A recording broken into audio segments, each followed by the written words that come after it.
মন্ত্রীর নির্দেশ অমান্য করে রাজধানীতে দাপিয়ে বেড়াচ্ছে অটোরিকশা। নির্দেশনা পাননি বলছেন ট্রাফিক বিভাগ, বাস্তবায়নে সংশয়ে বিশেষজ্ঞরা। ডোনাল্ডোর ঢাকা সফর নিয়ে কাদের ফখরুলের পাল্টাপাল্টি বক্তব্য। ভুল বোঝাবুঝি কাটিয়ে আস্থার সংকট উত্তরণের বার্তা বলছেন বিশ্লেষক। এবং 2024-25 অর্থ বছরের উন্নয়ন বাজেট অনুমোদন। এডিপির আকার 2,65,000 কোটি টাকা। মূল্যস্ফীতি নিয়ন্ত্রণে লক্ষ্য জানালেন সচিব।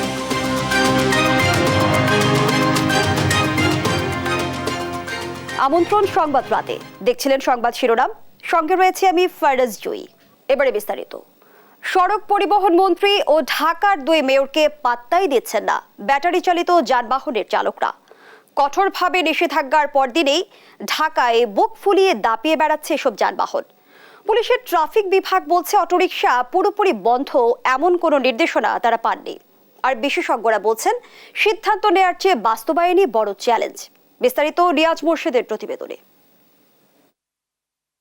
তারা পা উঁচু করে পূর্ণ দমে এই রিক্সা বলেন আর অন্য বাহন বলেন ব্যাটারি চালিত তারা চালাতে থাকেন। এসব ব্যাটারি চালিত গাড়ি না চলে এ ব্যাপারে শুধু নিষেধাজ্ঞা আরোপ নয়, এগুলো চলতে যাতে না পারে সে ব্যবস্থা করতে হবে।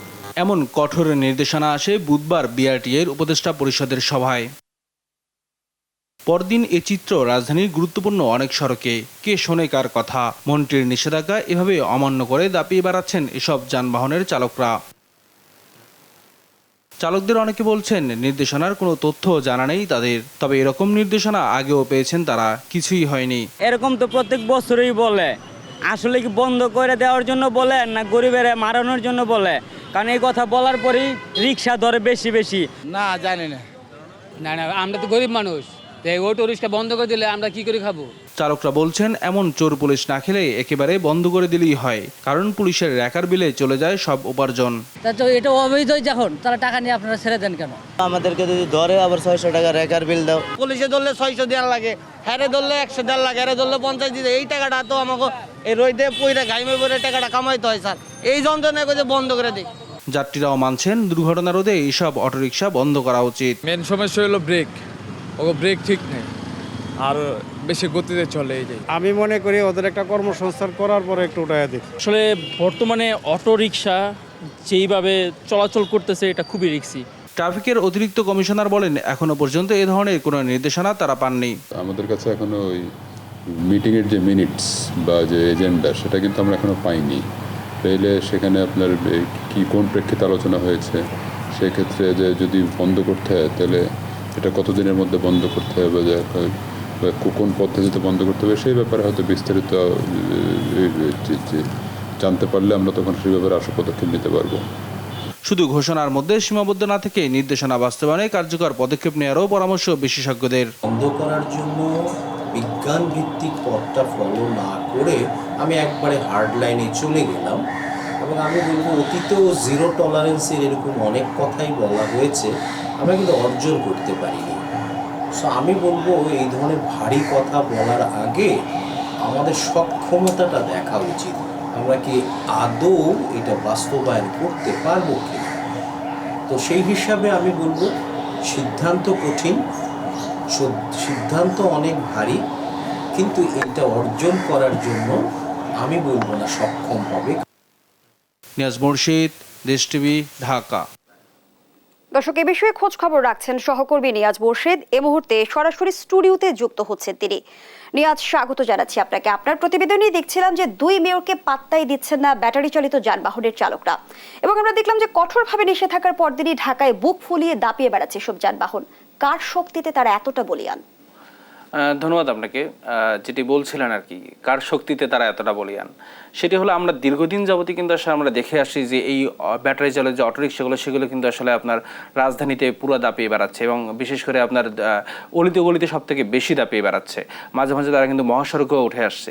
আপনাকে একটু যদি বলে রাখি, আসলে দুই মেয়র এবং আপনার মাননীয় যে সড়ক ও যোগাযোগ মন্ত্রী, তারা কিন্তু গতকালকে আপনার বিআরটি এর যে উপদেষ্টা পরিষদের সভা, সেখানে কিন্তু তারা একটা সিদ্ধান্ত নিয়ে ফেলছে যে আজকে থেকে আর কি কোনো ধরনের কোনো অটোরিকশা চলবে না, একেবারেই বন্ধ করে দেওয়া হবে। কিন্তু তার চিত্র কিন্তু আমরা আসলে সকাল থেকে দেখতে পাইনি। আমরা সকাল থেকে কিন্তু সেই চিরচেনা যে চিত্র রাজধানীর 2 সিটিতে, সেই একই চিত্র কিন্তু আমরা দেখতে পেয়েছি। এবং আমরা যেটা দেখতে পেয়েছি আসলে কোনো ধরনের কোনো প্রশাসনের পক্ষ থেকেও আসলে এই ধরনের নির্দেশনা মানার জন্য কোনো ধরনের তৎপরতা আমরা দেখিনি। ট্রাফিক বিভাগ কিন্তু বলছে যে অটোরিকশা পুরোপুরি বন্ধ, এমন কোনো নির্দেশনাই তারা পাননি। হ্যাঁ, আপনার কথাই ঠিক আছে, কারণ আমরা ট্রাফিক বিভাগের যে অতিরিক্ত কমিশনার, তার সাথে আমরা কথা বলেছি। তিনি বলছেন যে তারা গতকালকে যে সিদ্ধান্তটি হয়েছে বা গতকালকে যে মিটিংটি হয়েছে, সেটির আসলে কোনো ধরনের কোনো আপনার কার্যকরী কোনো নির্দেশনা তাদের কাছে এখনো পর্যন্ত আসেনি। এবং তারা আসলে এই যে মিটিংয়ের পরিপ্রেক্ষিতে ঠিক আর কি আপনার কয়দিনের মধ্যে এই রিক্সাগুলোকে বন্ধ করতে হবে বা কি পরিস্থিতিতে এটা বন্ধ করতে হবে, সেটি সম্পর্কে আসলে তারা এখন পর্যন্ত কোনো বিস্তারিত কোনো নির্দেশনা এখনো পাননি।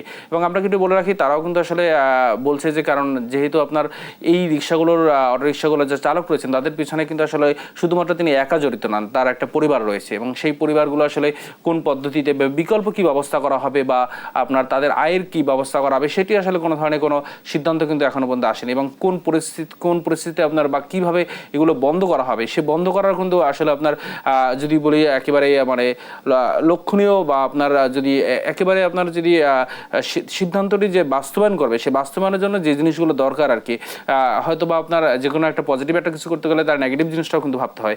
তেমনি আর কি এদেরকে বন্ধ করলে এরা কোথায় গিয়ে দাঁড়াবে বা এদের পরিবারের আয়ের পথটা কী হবে, বা এতগুলা পরিবার প্রত্যেকটা মানুষের সাথে জড়িত। প্রায় যদি একটু বলি বেসরকারি হিসেবেও যদি প্রায় আপনার 2 থেকে 3 লাখ রিক্সা মনে হয় এই ঢাকা 2 সিটিতে রয়েছে। এবং সুতরাং সেই 2 থেকে 3 লাখ যদি রিক্সা চালক থাকে, তাদের সাথে হয়তো যদি আরও 3-4 জন পরিবার দিলে আরও প্রায় 10 লাখের মতো পরিবার কিন্তু আপনার আর বেশি হতে পারে। সেই পরিবারগুলো আসলে কীভাবে চলবে, এমন কোনো নির্দেশনা বা এমন কোনো আপনার পন্থাও কিন্তু আসলে আপনার সড়ক যোগাযোগ মন্ত্রী বা আপনার বিআরটি এর পক্ষ থেকে বা আপনার অন্য কোনো যারা সংশ্লিষ্ট যারা সব স্টক হোল্ডার রয়েছে, তারা কিন্তু এখন পর্যন্ত সেগুলো চিন্তা করেনি। হুট করে তারা বলে দিচ্ছে আসলে আপনার বিশেষজ্ঞরাও কিন্তু একই কথা বলছেন যে সিদ্ধান্ত নেওয়ার যে বাস্তবায়নই আসলে বড় চ্যালেঞ্জ। হ্যাঁ, বিশেষজ্ঞরা আসলে আমাদের সাথে যেটা বলেছে, বিশেষজ্ঞরা আপনার যেটা বলছেন যে এর আগেও আসলে আপনার এই ধরনের অনেক ধরনের নির্দেশনা এসেছে এবং সড়ক যোগাযোগ মন্ত্রী কিন্তু এর আগেও কয়েকবার বলেছেন যে আপনার এইগুলো বন্ধ করে দেওয়া হবে। শুধুমাত্র ঢাকা সিটি না, মহাসড়কগুলো কিন্তু এই নসিমন করে মানে এগুলো কিন্তু প্রচুর দৌরাত্ম রয়েছে, সেগুলো কিন্তু বন্ধ করার কিন্তু তিনি কয়েকবার বলেছেন। এবং এর আগেও কিন্তু ঢাকা দক্ষিণ সিটির মেয়র কিন্তু একেবারে স্পেসিফিকভাবেই বলে দিয়েছেন যে আসলে কোনোভাবেই আপনার এই অটোরিকশা চলতে দেওয়া হবে না। কিন্তু তারপরেও কিন্তু আসলে তারা চলছে। এবং আমরা রিক্সা চালকদের সাথে যখন কথা বলি, তারাও কিন্তু একই কথা বলছে যে আসলে আমরা কিন্তু এর আগেও থেকে অনেকবার শুনছি যে আসলে বন্ধ করে দেওয়া হবে, কিন্তু বন্ধ করছে না। আরেকটি বিষয়ে আপনার প্রতিবেদনে দেখছিলাম যে চালকরা অভিযোগ করছে র্যাকার বিল দিলে আবার পুলিশ সেটি ছেড়েও দিচ্ছে। পুলিশদের সাথে কোনো বিষয়ে কথা হয়েছে কি? হ্যাঁ, এই বিষয়ে একটা কথা হয়েছে। আপনাকে একটু বলে রাখি যে আমরা যখন চালকদের সাথে কথা বলতে গেছি, তখন চালকটা কিন্তু বলছে যে আসলে যখন পুলিশে ধরে নিয়ে যায় র্যাকারে, তখন র্যাকার বিল দেওয়া হয় 600 টাকা। অনেক সময় এই যখন ঘোষণা রয়েছে, তারা বলছে ঘোষণা পরে হয় 600 টাকাটা আর 1200 টাকা হয়ে যাবে। কিন্তু এই বিষয়ে আমরা ট্রাফিক যে অতিরিক্ত কমিশনার, তার সাথে আমরা কথা বলছি। তিনি বলছেন যে এই র্যাকার বিলটা আসলে তারা যে নিচ্ছে কেন, কারণ তাদের যে ডাম্পিং এর জন্য আপনার যে ধরনের জায়গা দরকার, সেই জায়গাটা এখনো তাদের 2 সিটিতে পাননি। সেই কারণে তারা কি করছে, একটা আপনার সতর্কতামূলক এই র্যাকার বিলটা নিচ্ছে এবং পরে ছেড়েও দিচ্ছে। আমরা প্রশ্ন করেছিলাম যে কেন আপনার এই র্যাকারে নেওয়ার পর আবার এটা ছেড়ে দিচ্ছেন কেন, বিলের কেন প্রয়োজন আসলো? তখন বলে যে আমাদের আসলে সক্ষমতা নেই, এতগুলো রিক্সা বা এতগুলো গাড়ি যেগুলো ফিটনেস নেই, সেগুলো নিয়ে আসলে আপনার তাদের যে ডাম্পিং করার মতো জায়গা নেই, সেই কারণে তারা এই ধরনের কার্যক্রমগুলো তারা চালিয়ে যাচ্ছে। বেশিরভাগ সময় দেখা যায় যে খুব বেপরোয়া গতিতে অটো চালকরা গাড়ি চালিয়ে থাকেন এবং এতে দুর্ঘটনার ঝুঁকি অনেকাংশে বেড়ে যায়। আপনি প্রতিবেদন করতে যে সরেজমিনে কি দেখেছেন? আমরা যদি আপনাকে বলি, যদি 7 রাস্তা মোড়ের কথা একটু বলি, 7 রাস্তা মোড়ে যে দৃশ্যটা আমরা দেখতে পেয়েছি, সেটি হলো আপনার ওই যে আপনার সিগন্যালটা আপনার যখন তারা ক্রস করে, দেখা গেছে আপনার ডান পাশ থেকে রিক্সাটা যখন ক্রস করে অপর পাশে যাচ্ছে, কিন্তু সেটি কিন্তু আসলে তার যাওয়ার কথা না। কিন্তু ওই রিক্সাটা কিন্তু খুব দ্রুত চলে, অটো রিক্সা যেটা বলে ব্যাটারি চালিত, সেটা কিন্তু খুব দ্রুতই চলে। এবং সেক্ষেত্রে কিন্তু বাম পাশ থেকে যদি কোনো গাড়ি এসে পড়ে, তখন কিন্তু তার সাথে মুখোমুখি সংঘর্ষ হতে পারে। এবং এই ধরনের কিন্তু অনেক দুর্ঘটনা ঘটেছে এবং এটা খুবই মারাত্মক ঝুঁকির মধ্যে রয়েছে যাত্রীরা যারা ওঠে। তবে দ্রুতগামী হওয়ার কারণে তারা আপনার একটু এইটাকে বেছে নেয়। অসংখ্য ধন্যবাদ জানাচ্ছি সহকর্মী রিয়াজ মোর্শেদ। দর্শক, এতক্ষণ স্টুডিওতে কথা বলছিলেন আমাদের সহকর্মী রিয়াজ মোর্শেদ। ভুল বোঝাবুঝিকে পাশ কাটিয়ে বাংলাদেশ যুক্তরাষ্ট্রের মধ্যে আস্থার সংকট উত্তরণের বার্তা দিয়ে গেছেন ডোনাল্ডো। এমনটা মনে করেন কূটনীতি বিশ্লেষকরা। তারা বলছেন, এশিয়া প্রশান্ত মহাসাগরীয় কৌশলগত ক্ষেত্রে বাংলাদেশ কতটা সম্পৃক্ত করা যায় এবং বাংলাদেশের প্রয়োজনে সহায়তার আশ্বাসও দিয়ে গেছেন মার্কিন সহকারী এই পররাষ্ট্রমন্ত্রী। তবে সম্পর্ক কতদূর এগিয়ে নেবে তা নির্ভর করছে বাংলাদেশের উপরই, এমন মত কূটনীতি বিশ্লেষকদের। ফখরুল ইসলামের রিপোর্টে বিস্তারিত। দ্বাদশ জাতীয় নির্বাচনের পর যুক্তরাষ্ট্রের সহকারী পররাষ্ট্রমন্ত্রী ডোনাল্ড লুর দুদিনের সফর ছিল ঢাকা ওয়াশিংটন সম্পর্কে ঘনিষ্ঠতা পুনঃপ্রতিষ্ঠার বার্তা। কূটনীতি বিশ্লেষকরা বলছেন, উন্নয়নশীল দেশ হিসেবে উত্তরণে বাংলাদেশের শ্রমনীতি সংশোধন, দুর্নীতি, স্বচ্ছতা, জবাবদিহিতা নিশ্চিতে সরকারকে সহায়তা করার আশ্বাস ইতিবাচক। একই সঙ্গে বাংলাদেশে বিনিয়োগ ও বাণিজ্য বাড়ানোর স্পষ্ট বার্তা দিয়েছেন ডোনাল্ড লু। তারা আমাদের সাথে কাজ করতে আগ্রহী, আস্থার সংকট যেটা তৈরি হয়েছিল সেটা ওভারকাম করতে চায়। বাংলাদেশের যেহেতু একটা সামনের দিকে আপনার গ্র্যাজুয়েশনের ইস্যু আছে, তখন এমনিতেও কিন্তু আমাদের অনেক সংস্কার প্রয়োজন হবে, এখন বিনিয়োগের প্রয়োজন হবে। এই হার্ড ইস্যুসগুলোকে, এই চ্যালেঞ্জগুলোকে মোকাবেলা করার জন্য তাদের দিক থেকে তাদের একটা ইচ্ছা বা উদ্যোগ তারা নিতে আগ্রহী। ঢাকা ওয়াশিংটন সম্পর্কে কঠিন বিষয়গুলো আলোচনার মাধ্যমে আস্থা ফেরানোর ইতিবাচক ইঙ্গিত দিয়ে গেছেন যুক্তরাষ্ট্রের এই সহকারী পররাষ্ট্রমন্ত্রী। নির্বাচনের আগে যে অতিরিক্ত যে অ্যাটেনশন তারা বাংলাদেশকে দিয়েছিল, তাতে একটা দুই দেশের সম্পর্কের মধ্যে একটা বিব্রতকর পরিস্থিতি সৃষ্টি হয়েছিল। আস্থার ঘাটতি তৈরি হয়েছিল, সেই ঘাটতিটাকে পূরণ করে রিবিল্ড দি ট্রাস্ট। তো সেইটা তারা আস্থাকে আবার পুনর্গঠন করা, সেইটার জন্য তারা এই ভিজিট। বিশ্লেষকরা বলছেন, এই সফরের মধ্য দিয়ে চাপের সংস্কৃতি থেকে বেরিয়ে দুদেশের সম্পর্কে নতুন মোড় নেবে। তাদের দিক থেকে তারা সেই ভুল বোঝাবুঝি যদি বলেন সেটাকে বাইপাস করে তারা এগিয়ে যেতে আগ্রহী। আমি যদি সেখানে যেতে চাই, সামনে যাওয়া যাবে, আর যদি আমি না যেতে চাই তাহলে আগের যে নেগেটিভিটি ছিল সেখান থেকে বের হয়ে আসার যেহেতু চেষ্টা, যেভাবেই হোক চেষ্টা করা হয়েছে ওনাদের দিক থেকে আবহটাকে ইতিবাচক রাখার চেষ্টা করা হয়েছে, যাতে দুই দেশের বন্ধুত্বকে যাতে এগিয়ে নিয়ে যাওয়া যায়। কূটনৈতিক চ্যালেঞ্জ মোকাবিলা করে সক্ষমতার সঙ্গে এগিয়ে যাবে বাংলাদেশ, এমন আশা কূটনীতি বিশ্লেষকদের। ফখরুল ইসলাম, দেশ টিভি, ঢাকা। ডোনাল্ডোর বক্তব্যের মাধ্যমে যুক্তরাষ্ট্রের সাথে বাংলাদেশের সম্পর্ক বুঝতে পারা যায়, এমন মন্তব্য করেছেন আওয়ামী লীগের সাধারণ সম্পাদক ওবায়দুল কাদের। ত্রাণ ও সমাজ কল্যাণ উপকমিটির খাদ্য বিতরণ অনুষ্ঠানে ওবায়দুল কাদের বলেন, শেখ হাসিনার স্বদেশ প্রত্যাবর্তন হচ্ছে দেশের গণতন্ত্রের প্রত্যাবর্তন। তৌফিক মাহমুদ মুন্নার রিপোর্ট। 17 মে আওয়ামী লীগ সভাপতি প্রধানমন্ত্রী শেখ হাসিনার স্বদেশ প্রত্যাবর্তন দিবস উপলক্ষে খাদ্য সামগ্রী বিতরণের আয়োজন। আওয়ামী লীগের ত্রাণ ও সমাজ কল্যাণ উপকমিটি এই অনুষ্ঠানের আয়োজন করে। প্রধান অতিথি হিসেবে যোগ দেন দলের সাধারণ সম্পাদক ওবায়দুল কাদের। প্রধান অতিথির বক্তব্যে আওয়ামী লীগ সাধারণ সম্পাদক বলেন, শেখ হাসিনা দেশে ফিরেছিলেন বলেই গণতন্ত্র মুক্ত হয়েছে, যুদ্ধাপরাধী ও মানবতা বিরোধী অপরাধের বিচার হয়েছে। শেখ হাসিনার স্বদেশ প্রত্যাবর্তন আমাদের গণতন্ত্রের প্রত্যাবর্তন। শেখ হাসিনার স্বদেশ প্রত্যাবর্তন স্বাধীনতার আদর্শের প্রত্যাবর্তন। শেখ হাসিনার স্বদেশ প্রত্যাবর্তন মুক্তিযুদ্ধের মূল্যবোধের প্রত্যাবর্তন। কথা বলেন ডোনাল্ড লুর সফর নিয়ে। ডোনাল্ড লুর বক্তব্যের পর ফখরুল সাহেবের বক্তব্যকে মূল্যহীন বলেও দাবি করেন ওবায়দুল কাদের। যুক্তরাষ্ট্রে কথা বলেছেন অবস্থান, সেই অবস্থান ব্যাখ্যা করেছেন যুক্তরাষ্ট্রের একজন সহকারী মন্ত্রী। এখানে তিনি যে কথা বলেছেন, এরপরে ফখরুল সাহেবের যে বক্তব্য, এই বক্তব্যের কোনো মূল্য নেই। পরে মাদ্রাসাতে খাদ্য সামগ্রী বিতরণ করেন আওয়ামী লীগ সাধারণ সম্পাদক। তৌফিক মাহমুদ মুন্না, দেশ টিভি, ঢাকা। বিদেশিদের দিকে না তাকিয়ে দেশের মানুষের অধিকার দেশের মানুষকেই আদায় করে নিতে হবে বলে মন্তব্য করেছেন বিএনপি মহাসচিব মির্জা ফখরুল ইসলাম আলমগীর। তিনি অভিযোগ করেন, মুক্তিযুদ্ধে সহযোগিতা করলেও ভারত বরাবরই বাংলাদেশকে নিয়ন্ত্রণ করতে তৎপর। বিস্তারিত সাইফুল রিপোর্টের প্রতিবেদনে। ফারাক্কা লং মার্চ দিবস উপলক্ষে ভারতীয় আগ্রাসনের বিরুদ্ধে রুখে দাঁড়ানোর আহ্বান নিয়ে জাতীয় প্রেস ক্লাবে আলোচনা সভার আয়োজন করে ভাসানী অনুসারী পরিষদ। আলোচনায় স্বাধীনতা পূর্ব সময়ে পাকিস্তানিদের হাতে দেশের যত মানুষ হত্যা হয়েছে, স্বাধীনতা উত্তর সময়ে তার চেয়ে বেশি মানুষ সীমান্তে ভারত মেরেছে অভিযোগ করে বক্তারা বলেন, ভারতের বাংলাদেশের প্রতি অবজ্ঞা ও অবিচারের একমাত্র প্রতিবাদের পথ দেশে গণতন্ত্র প্রতিষ্ঠা করা। পাকিস্তান দ্বারা যতটা নিষ্পেষিত হয়েছি, যতটা অত্যাচারিত হয়েছি, যতটা শোষিত হয়েছি, তার চেয়ে অনেক বেশি এই স্বাধীন দেশে বসে ভারত দ্বারা শোষিত হই, ভারত দ্বারা অত্যাচারিত হই। আজকে বাংলাদেশে গণতন্ত্র নেই কেন, তার জন্যও কিন্তু ভারতকেই দায়ী করতে হবে। আজকে বাংলাদেশের সীমান্তে মানুষ খুন হচ্ছে কেন, সেটার জন্যও কিন্তু ভারতের বিএসএফ দায়ী। আজকে বাংলাদেশের নদীর পানিগুলো শুকিয়ে ফেলা হচ্ছে কেন, তার জন্যও কিন্তু ভারত দায়ী। নেতারা বলেন, বর্তমান সরকারের সাথে দিল্লির অশুভ আতাত দেশে দুর্যোগ সৃষ্টি করেছে। আমার দেশে নির্বাচন হবে, ভারত ওখানে বলে আমার সিকিউরিটি প্রশ্ন বিবেচনায় রেখে নির্বাচন করতে হবে। সে কে? আমার দেশের জনগণ ভোট দেবে কাকে? আমার দেশের মানুষ ঠিক করবে। বিএনপি মহাসচিব মির্জা ফখরুল ইসলাম আলমগীর বলেন, ভারতের সাথে দেশের জনগণের স্বার্থে অবস্থান নিতে ব্যর্থ হয়েছে সরকার।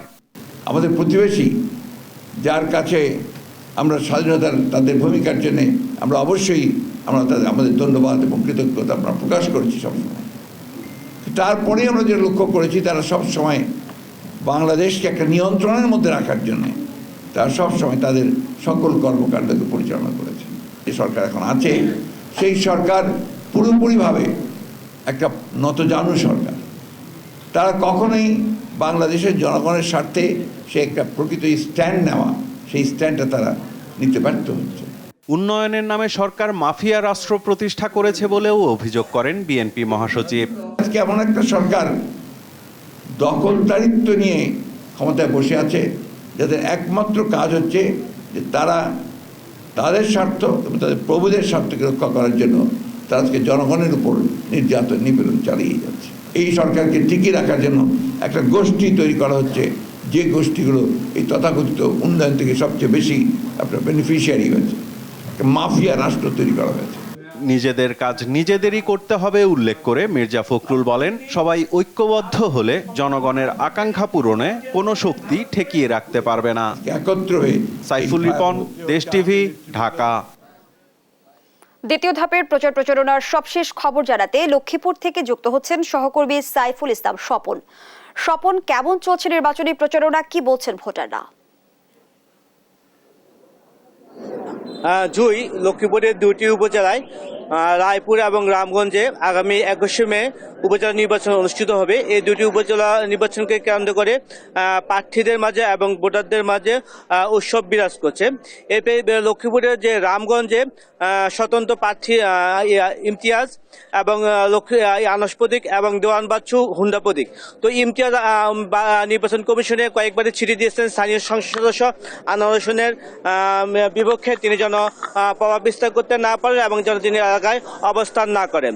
তো এই লক্ষ্মীপুরের রায়পুরে দুজন উপজেলা চেয়ারম্যান প্রার্থী প্রতিদ্বন্দ্বিতা করছেন। একজন হচ্ছে উপজেলা আওয়ামী লীগের সভাপতি অধ্যক্ষ মাহমুদুর রশিদ, তিনি আনাস প্রতীক নিয়ে নির্বাচন করেছেন। আরেকজন হচ্ছে আলতাফ মাস্টার, তিনি হুন্ডা প্রতীক নিয়ে নির্বাচন করছেন। তো আলতাফ মাস্টার সম্প্রতি নির্বাচন কমিশনে একটি অভিযোগ দায়ের করেছেন যে সরকারি রিটার্নিং কর্মকর্তা রায়পুর উপজেলা নির্বাহী কর্মকর্তা ইমরান হোসেনের বিরুদ্ধে এবং নির্বাচন কমিশন থেকে ইমরান হোসেনকে পরিবর্তন করে লক্ষ্মীপুরের কমলনগর উপজেলা সুচিত্র দাসকে সরকারি রিটার্নিং কর্মকর্তার দায়িত্ব দিয়েছে। তিনি আরও অভিযোগ করেন যে লক্ষ্মীপুরের যে রায়পুর উপজেলা আওয়ামী লীগের সভাপতি অধ্যক্ষ মাহমুদ রশিদ, তিনি স্থানীয় সংসদ সদস্য অ্যাডভোকেট নুরুদ্দিন জ্যোতি নয়নের বগ্নিপতি হওয়ার কারণে স্থানীয় এমপি এই উপজেলা নির্বাচনে প্রভাব বিস্তার করছেন এবং স্থানীয় নেতাকর্মীদেরকে প্রভাব বিস্তার করে তার পক্ষে নির্বাচনে কাজ করা এবং আলতাফ হোসেনের বিপক্ষে কাজ করার জন্য রিকোয়েস্ট করছেন। তো আমরা এই বিষয়ে রায়পুর উপজেলা আওয়ামী লীগের রায়পুর পৌর আওয়ামী লীগের সভাপতি জামশেদ করিম বাকিবিল্লার কাছে জানতে চাইব যে স্থানীয় এমপি কি কোনো প্রভাব বিস্তার করছে, যে আপনি পৌর আওয়ামী লীগের সভাপতি হিসেবে এদের কোনো নির্দেশনা পেয়েছেন কিনা বা নির্বাচন কিরকম হচ্ছে? জি, আসসালামু আলাইকুম, ধন্যবাদ। আমি কাজী বাকিবিল্লা, সভাপতি রায়পুর পৌর আওয়ামী লীগ। 21শে মে রায়পুর উপজেলা পরিষদের নির্বাচন। যে প্রশ্নটি আমাকে করা হয়েছে এ বিষয়ে আমার সুস্পষ্ট বক্তব্য হলো, প্রতীক বরাদ্দ পাওয়া থেকে আরম্ভ করে অদ্যাবধি পর্যন্ত মাননীয় সংসদ সদস্য লক্ষ্মীপুর 2 অ্যাডভোকেট নুরুদ্দিন চৌধুরী নয়ন, তিনি এই আসনে এসে কোনো রকম নির্বাচন আচরণবিধি লঙ্ঘন করেন নাই, এক, এবং তিনি কোনো প্রভাব বিস্তার করে তিনার বগ্নিপতি হিসাবে বা উপজেলা আওয়ামী লীগ সভাপতি হিসাবে তিনার ভোট করার জন্য কাউকে ইনসিস্ট করেন নাই। এখানে মূল বিষয়টি হলো অ্যাডভোকেট নুরুদ্দিন চৌধুরী নয়ন ভাই এমপি হওয়ার আগেই অধ্যক্ষ মামুনুর রশিদ, তিনি উপজেলা পরিষদের চেয়ারম্যান ছিলেন, এখনও আছেন। অধ্যক্ষ মামুনুর রশিদ তিনি এর পূর্ব থেকেই উপজেলা আওয়ামী লীগের সভাপতি।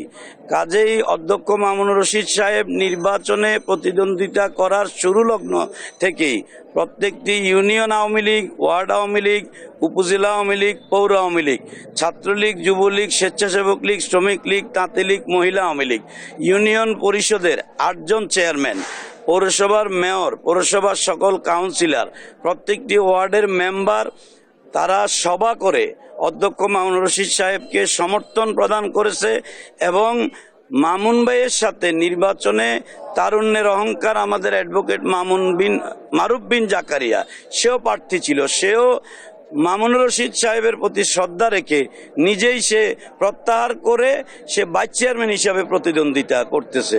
শুধু আলতাফ মাস্টার সাহেব, তিনি বর্তমানে দলের কোনো পদে নাই, একটা সময় তিনি বিএনপি করেছেন, এরপরে আওয়ামী লীগে যোগদানের পরে তিনি চেয়ারম্যান হয়েছেন ইউনিয়নের, দলের সভাপতি হয়েছেন ইউনিয়নের, তিনি উপজেলা পরিষদের চেয়ারম্যানও হয়েছেন। এখন গোটা দল একদিকে থাকায়, তিনার সাথে দলীয় কোনো নেতাকর্মী না থাকায় তিনি আমাদের এমপিকে প্রশ্নবিদ্ধ করতেছেন, মূলত এটা সঠিক নয়।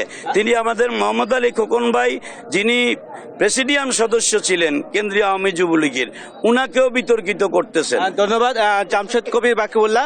আমরা লক্ষ্মীপুর রায়পুর উপজেলা নির্বাচনে যে বিভিন্ন প্রার্থীদের যে অভিযোগ ছিল, অভিযোগে আমরা শুনছিলাম পৌর আওয়ামী লীগের সভাপতি জামশেদ কবির বাকিউল্লাহ কাছ থেকে। আমরা আপনাকে আর একটু জানিয়ে রাখি যে লক্ষ্মীপুরের রামগঞ্জ উপজেলা 5 জন প্রার্থী প্রতিদ্বন্দ্বিতা করছেন এবং লক্ষ্মীপুরের রায়পুর উপজেলা চেয়ারম্যান পদে 2 জন, ভাইস চেয়ারম্যান পদে 2 জন এবং মহিলা ভাইস চেয়ারম্যান পদে 4 জন প্রতিদ্বন্দ্বিতা করছেন। তো এই নির্বাচনকে কেন্দ্র করে ইতিমধ্যে দলীয় নেতাকর্মীরা তারা বিভিন্ন প্রার্থীর পক্ষে প্রচার প্রচারণা চালাচ্ছে এবং বিভিন্ন সময়ে প্রার্থীরা একে অপরের বিরুদ্ধে অভিযোগ করছে। এ ছিল লক্ষ্মীপুরের রায়পুর উপজেলা নির্বাচনের প্রচার প্রচারণার সর্বশেষ খবর। ধন্যবাদ জানাচ্ছি আপনাকে। দর্শক, লক্ষ্মীপুর থেকে নির্বাচনী প্রচারণার খবরাখবর জানাচ্ছিলেন সহকর্মী সাইফুল ইসলাম স্বপন। দাবদাহে ফের বাড়ছে তাপমাত্রার পারদ, উষ্ণতা বাড়ছে রাজধানী ঢাকাতে, সারা দেশেই কম বেশি বাড়ছে তাপমাত্রা। আবহাওয়া অফিস বলছে কালও এ ধারা অব্যাহত থাকবে, তবে 18 মে থেকে বৃষ্টিপাতের সম্ভাবনার কথাও জানিয়েছে তারা। বিস্তারিত সাবরিনা মজুমদারের রিপোর্টে। এপ্রিল জুড়ে টানা তাপপ্রবাহের পর চলতি মাসের প্রথম সপ্তাহ থেকে শুরু হয় বৃষ্টি, কমতে থাকে তাপপ্রবাহ, এরপর আবার প্রায় 3 দিন ধরে বাড়তে শুরু করেছে উত্তাপ। রোদের তেজের সঙ্গে পাল্লা দিয়ে বাড়ছে গরমের তীব্রতা, কোথাও যেন নেই স্বস্তির আভাস। বিপাকে গোটা দেশের মানুষ। গরমের সহ্য না, পরন অস্থির করে আলাদা আমাকে যে গরমটা পড়ছে, এই গরমে আমরা একটা খ্যাপ মারলে আমাদের শরীরে শক্তি বল থাকতেছে না। তীব্র তাপ দেওয়ার কারণে আমাদের ক্লাস করতে সমস্যা হচ্ছে। গরম তো কিছুদিন আগে অনেক বেশি ছিল, মাঝখানে একটু কমে বৃষ্টি হয়ে আবার বেড়ে গেল। তো সেই যদি আবার বৃষ্টি হতো তাহলে আবার অনেকটা ভালো হতো, আমাদের জন্য স্বস্তি লাগতো। এদিকে আবহাওয়া অফিস থেকে মিলেছে স্বস্তির বার্তা। এপ্রিল মাসের মতো মে মাসে দীর্ঘস্থায়ী তাপপ্রবাহ থাকবে না বলেই জানাচ্ছেন তারা। চলমান যে তাপপ্রবাহ, সেই তাপপ্রবাহ 17 তারিখ, কোথাও 18 তারিখ পর্যন্ত অব্যাহত থাকবে। এর পরবর্তীতে তাপপ্রবাহের অবসান হওয়ার সম্ভাবনা আছে। 18 তারিখ থেকে দেশের উত্তর পূর্বের অংশের বিভিন্ন জেলায় বৃষ্টিপাতের সম্ভাবনা রয়েছে। তখন থেকে তাপপ্রবাহ কমবে। 19 থেকে 20 তারিখে দেশের অনেক জায়গায় বৃষ্টি হতে পারে বলেও জানিয়েছে আবহাওয়া অফিস। 18 তারিখ থেকে দেশের উত্তর পূর্বের যে অঞ্চলগুলো আছে, বিশেষ করে সিলেট এবং ময়মনসিংহ বিভাগের বৃষ্টিপাতের প্রবণতা বৃদ্ধি পাবে, বৃষ্টিপাত শুরু হবে, ওইখান থেকে তাপমাত্রা কমা শুরু হয়ে যাবে। সবুজ মেরে কংক্রিটের নগর আর জলাধার ভরাট সহ প্রকৃতি বিরোধী কর্মকাণ্ড দিন দিন পৃথিবীর উষ্ণতাকে বাড়িয়ে দিচ্ছে বলেই মনে করছেন বিশেষজ্ঞরা। সাব্বিনা মজুমদার, দেশ টিভি, ঢাকা। হেলমেট না থাকলে মিলবে না তেল, সারা দেশে এমন নির্দেশনা জারি করেছে সরকার। এ বিষয়ে বিস্তারিত জানাতে চট্টগ্রাম থেকে যুক্ত হচ্ছেন সহকর্মী একেএম নাসিম। নাজিম, তেল পাম্পগুলোতে কতটা মানা হচ্ছে নির্দেশনা?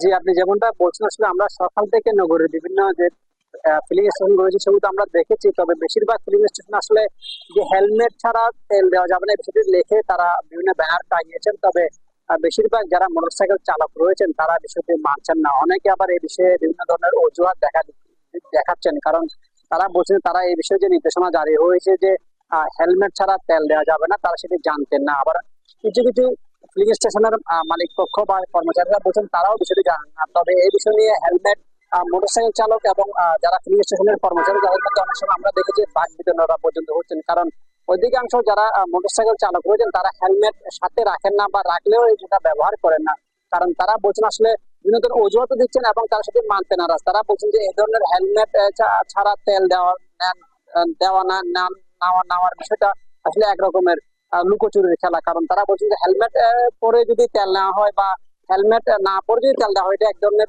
লুকোচুরি, কারণ বিভিন্ন মোটরসাইকেল চালক এইসব বিষয়ে বিভিন্ন ধরনের অজুহাত দিচ্ছেন। তারা বলছেন তীব্র যে গরম, সে গরমের মধ্যে আসলে দীর্ঘ সময় হেলমেট পরা সম্ভব না, সেই জন্য আসলে তারা হেলমেট পরে রাখছেন। আমরা সন্ধ্যার পরে নগরের বেশ কয়েকটি ফিলিং স্টেশনে ঘুরে দেখেছি, সেসব গুলোতে আসলে বেশিরভাগই ফিলিং স্টেশনের কর্মচারীরা চেষ্টা করছেন মোটরসাইকেল চালকদের হেলমেট পরে কিন্তু তেল দেওয়ার জন্য, কিন্তু মোটরসাইকেল চালকরা মানছে না, তাদের সাথে বাক বিতণ্ডা জড়াচ্ছেন। আবার অধিকাংশ ফিলিং স্টেশনে কিন্তু কর্মচারীদের ম্যানেজ করে বিভিন্ন ভাবে তারা তেল দিচ্ছেন যাদের মোটরসাইকেল চালক রয়েছে, তাদের মাথায় হেলমেট নেই। তবে এই বিষয়ে আসলে কার্যকর পদক্ষেপ নেওয়া দরকার, কারণ মোটরসাইকেল চালকরা এখনো উদাসীন, এখনো মানছেন না তারা এই বিষয়টি, এবং তারা বিভিন্ন ধরনের অজুহাত দিচ্ছেন। তাই এগুলো নিয়ে ফিলিং স্টেশন কর্তৃপক্ষ যেমন বলছেন এবং সচেতন নাগরবাসী বলছেন যে হেলমেট ছাড়া তেল দেওয়া যাবে না, যে নির্দেশনা জারি করা হয়েছে সেটি মানতে হলে সচেতনতার পাশাপাশি কঠোর পদক্ষেপ নেওয়া জরুরি। পাশাপাশি এইসব বিষয়ে জেলা প্রশাসন অথবা আইন শৃঙ্খলা বাহিনীর পক্ষ থেকে মনিটরিং প্রয়োজন, নয়তো শুধু বিভিন্ন ধরনের লিফলেট বিতরণ করা অথবা ফিলিং স্টেশন গুলোতে ব্যানার টাঙিয়ে দিলে এই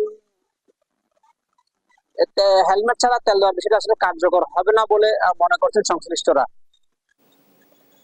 এই ছিল আমার কাছে থাকা সর্বশেষ। ধন্যবাদ জানাচ্ছি আপনাকে। দর্শক, চট্টগ্রাম থেকে যুক্ত ছিলেন সহকর্মী একেএম নাজিম।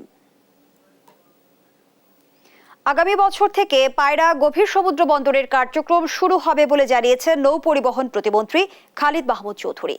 বৃহস্পতিবার রাজধানীর একটি হোটেলে চট্টগ্রাম বন্দর ও সংযুক্ত আরব আমিরাতের আবুধাবি পোর্টের মধ্যকার সমঝোতা চুক্তিসই অনুষ্ঠানে এসব কথা বলেন তিনি। চুক্তি অনুযায়ী চট্টগ্রাম বন্দরের বিভিন্ন উন্নয়ন কার্যক্রমে যৌথভাবে বিনিয়োগ করবে এডি পোর্ট গ্রুপ। বিস্তারিত হাসান মাহমুদের রিপোর্টে। চট্টগ্রাম বন্দরের বিভিন্ন উন্নয়ন কার্যক্রম ও বে টার্মিনাল প্রজেক্টে বন্দর কর্তৃপক্ষের সঙ্গে সমঝোতা চুক্তি স্বাক্ষর করেছে সংযুক্ত আরব আমিরাতের আবুধাবি পোর্ট। চুক্তি অনুযায়ী আন্তর্জাতিক কন্টেইনার টার্মিনাল নির্মাণ ও পরিচালনায় সহায়তা দেবে আবুধাবি সমুদ্র বন্দর। এতে চট্টগ্রাম বন্দরের সক্ষমতা আরও বৃদ্ধি পাবে বলছে কর্তৃপক্ষ। অনুষ্ঠানে প্রধান অতিথির বক্তব্যে নৌ পরিবহন মন্ত্রী খালিদ মাহমুদ চৌধুরী জানান, আগামী বছর চালু হবে পায়রা গভীর সমুদ্র বন্দর। পায়রা বন্দর গতকালকে পরীক্ষামূলক 200 মিটার একটি জাহাজ প্রায় 50,000-এর উপরে পণ্য নিয়ে আমাদের নির্মাণাধীন জেটিতে বার্থিং করেছে। এটা পায়রা পোর্টের জন্য একটি অসম্ভব একটা ভালো অনুভূতি গতকালকে তৈরি হয়েছে।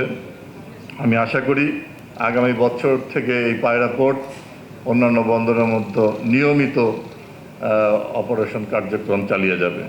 এ সময় এক প্রশ্নের জবাবে মন্ত্রী বলেন, বন্দর কার্যক্রমে যে কোনো দেশের বিনিয়োগকে স্বাগত জানাবে বাংলাদেশ।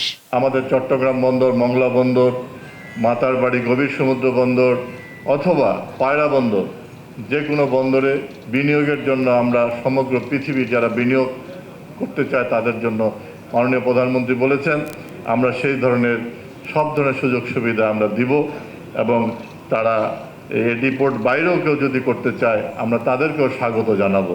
তবে এই চুক্তি কতটা যুক্তিযুক্ত সেই প্রশ্নের উত্তর এড়িয়ে গেলেন মন্ত্রণালয়ের প্রতিমন্ত্রী ও সচিব।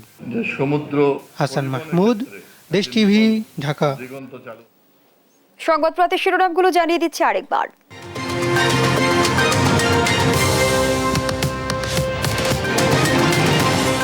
সড়ক মন্ত্রীর নির্দেশ অমান্য করে রাজধানীতে দাপিয়ে বেড়াচ্ছে অটোরিকশা। নির্দেশনা পাননি বলছে ট্রাফিক বিভাগ, বাস্তবায়ন নিয়ে সংশয়ে বিশেষজ্ঞরা। ডোনাল্ডোর ঢাকা সফর নিয়ে কাদের ফখরুলের পাল্টাপাল্টি বক্তব্য, ভুল বোঝাবুঝি কাটিয়ে আস্থার সংকট উত্তরণের বার্তা বলছেন বিশ্লেষক। এবং 2024-25 অর্থ বছরের উন্নয়ন বাজেট অনুমোদন, এডিপির আকার 2,65,000 কোটি টাকা। মূল্যস্ফীতি নিয়ন্ত্রণী লক্ষ্য জানালেন সচিব। এই ছিল এখনকার সংবাদ পাঠ, পরের বুলেটিন দেখার আমন্ত্রণ রইল। এছাড়া দেশ টিভির সর্বশেষ খবর পেতে ভিজিট করুন দেশ.টিভি। ফেসবুকে আমাদের সঙ্গে যুক্ত থাকুন দেশ টিভি অথবা দেশ টেলিভিশন পেজে। সর্বশেষ ভিডিও পেতে ইউটিউবে আমাদের হ্যান্ডেল @দেশ টেলিভিশন অথবা @দেশ টিভি নিউজ লিখে সার্চ করুন। ধন্যবাদ সবাই।